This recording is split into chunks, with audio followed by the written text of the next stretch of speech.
Catherine, said Isabella, calling up her dignity and disdaining to struggle from the tight grasp that held her. I thank you to adhere to the truth and not slander me, even in joke. Mr. Heathcliff, be kind enough to bid this friend of yours release me. She forgets that you and I are not intimate acquaintances, and what amuses her is painful to me beyond expression. As the guest answered nothing, but took his seat and looked thoroughly indifferent, what sentiments she cherished concerning him, she turned and whispered an earnest appeal for liberty to her tormentor. By no means, cried Mrs. Linton in answer. I won't be named a dog in the manger again. You shall stay. Now then, Heathcliff, why don't you evince satisfaction at my pleasant news? Isabel swears that the love Edgar has for me is nothing to that she entertains for you. I'm sure she made some speech of the kind, did she not, Ellen?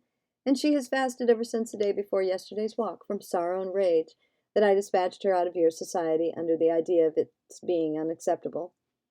I think you belie her, said Heathcliff, twisting his chair to face them. She wishes to be out of my society now, at any rate. And he stared hard at the object of discourse, as one might do at a strange, repulsive animal, a centipede from the Indies, for instance, which curiosity leads one to examine in spite of the aversion it raises. The poor thing couldn't bear that. She grew white and red in rapid succession, and while tears beaded her lashes, bent the strength of her small fingers to loosen the firm clutch of Catherine, and perceiving that, as fast as she raised one finger off her arm, another closed down and she could not remove the whole together, she began to make use of her nails, and their sharpness presently ornamented the detainers with crescents of red. There's a tigress, exclaimed Mrs. Linton, setting her free and shaking her hand with pain. Begone, for God's sake, and hide your vixen face. How foolish to reveal those talents to him! Can't you fancy the conclusions he'll draw? Look, Heathcliff, they are instruments that will do execution. You must beware of your eyes. I'd wrench them off her fingers if they ever menaced me, he answered brutally when the door had closed after her. But what did you mean by teasing the creature in that manner, Cathy? You were not speaking the truth, were you? I assure you I was, she returned. She has been pining for your sake several weeks, and raving about you this morning, and pouring forth a deluge of abuse because I represented your failings in a pale light for the purpose of mitigating her adoration. But don't notice it further. I wish to punish her sauciness, that's all. I like her too well, my dear Heathcliff, to let you absolutely seize and devour her up. And I like her too ill to attempt it, said he, except in a very ghoulish fashion. You'd hear of odd things if I lived alone with that mawkish waxen face. The most ordinary would be painting on its white the colors of the rainbow and turning the blue eyes black every day or two. They detestably resemble Linton's. Delectably, observed Catherine, they are dove's eyes, angels. She's her brother's heir, is she not? He asked after a brief silence.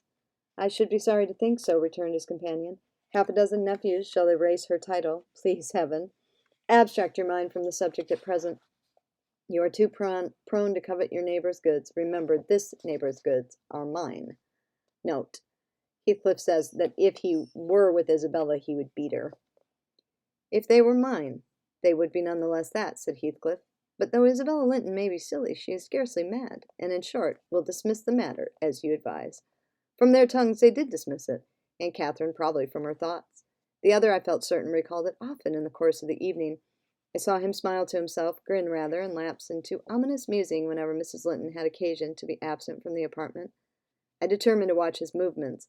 My heart invariably cleaved to the master's in preference to Catherine's side, with reason, I imagined, for he was kind and trustful and honorable, and she could not be called the opposite. Yet she seemed to allow herself such wide latitude that I had little faith in her principles, and still less sympathy for her feelings. I wanted something to happen which might have the effect of freeing both Wuthering Heights and the Grange of Mr. Heathcliff, quietly, leaving us as we had been prior to his advent. His visits were a continual nightmare to me, and I suspected to my master also. His abode at the Heights was an oppression past explaining. I felt that God had forsaken the stray sheep there to its own wicked wanderings, and an evil beast prowled between it and the fold, waiting his time to spring and destroy. No question for today.